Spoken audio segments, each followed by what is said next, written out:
Everyone, आप सभी स्वस्थ और मस्त होंगे। मैं भी ठीक हूँ। स्टोरी का नाम माई हार्टलेस लवर, एपिसोड 33। सौम्या आरजू को अपने घर में देखकर हैरान हो जाती है। आरजू घर के अंदर आती है। वो बहुत गुस्से में थी। सौम्या उसे देखकर जल्दी से अपनी जगह खड़ी हो जाती है। आरजू को देखकर सौम्या की माँ सुमन जी उससे बोलती हैं, सौम्या, ये कौन है? तेरी दोस्त है क्या? सौम्या आरजू को ही देख रही थी। वो अपनी माँ से बोलती है, माँ, ये मेरे ऑफिस की बॉस हैं। सुमन जी मुस्कुराकर बोलती हैं, अरे आप अंदर आइए ना। आरजू अंदर जाकर सोफे पर बैठ जाती है। वो एक बार भी अपनी नज़र सौम्या के चेहरे से नहीं हटाई थी। वहीं सौम्या की हिम्मत नहीं हो रही थी कि वह आरजू को देखे। उसे डर लग रहा था आरजू को देखने में, और इस बात से कि आरजू पता नहीं अब क्या करेगी। वहीं रोहन आरजू को ध्यान से देख रहा था। वो फिर उससे बोलता है, आप आरजू राठौड़ हो ना?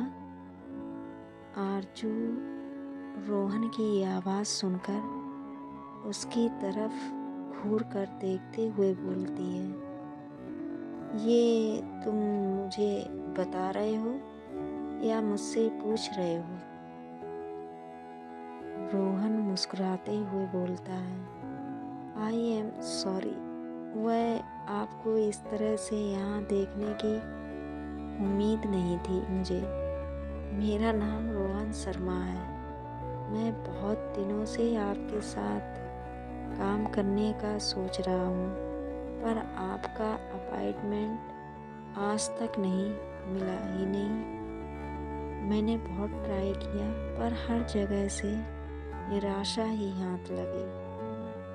आपको आज इस तरह से यहाँ देखकर थोड़ी सी हैरानी हो रही है, इसलिए ऐसे स्टूपिड सवाल कर रहा हूँ।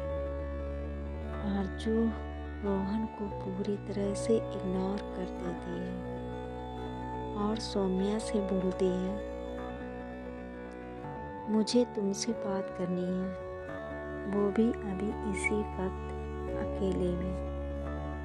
सौम्या की माँ सुमन जी उससे बोलती हैं, थोड़ी देर रुक जाइए, अभी खास मेहमान आए हुए हैं।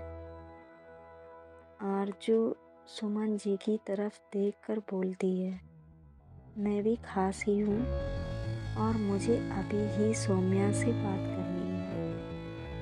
यह बोलकर वह सौम्या का हाथ पकड़कर उसे अंदर वाले कमरे में ले जाती है। सभी चुपचाप उन दोनों को देख रहे थे।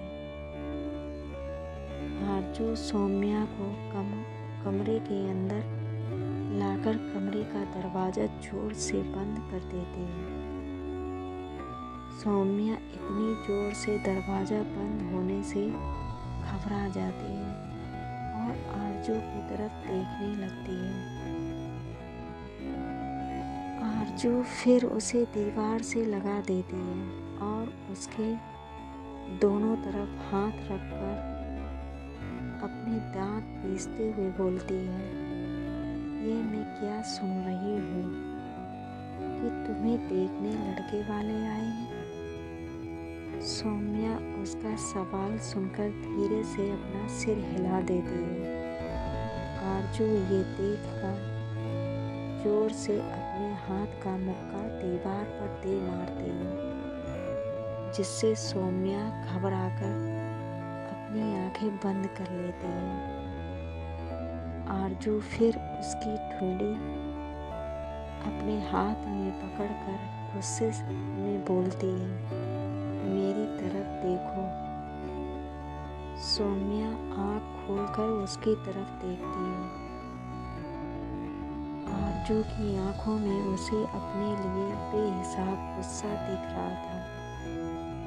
आरजू अपने दांत पीसते हुए आगे बोलती है, एक बात मेरी ध्यान से सुनो सौम्या, मैं तुमसे बहुत प्यार करती हूँ और मेरा प्यार अब जुनून बन चुका है।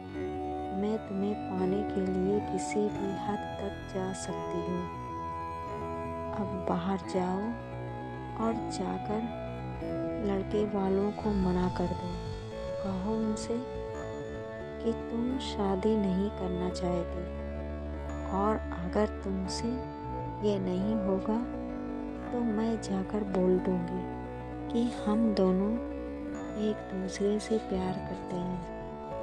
सोच लो, अब तुम जाके मना करोगी बाहर या मैं जाकर सबसे यह बात बोलूं?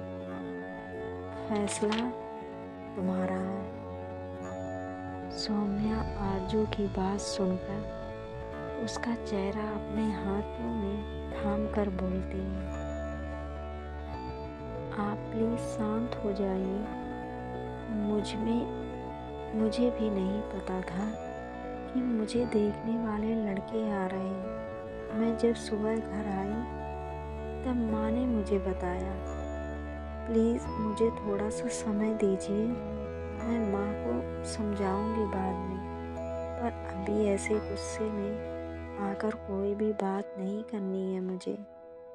आरजू उसकी बात सुनकर उसका हाथ अपने चेहरे से हटाकर बोलती है, समझ गई, तुम नहीं बोल पाओगी ना बाहर जाकर ये बात, तो ठीक है, मैं ही जाकर बोल देती हूँ। ये बोलकर वह कमरे का दरवाज़ा खोलकर बाहर चली जाती है।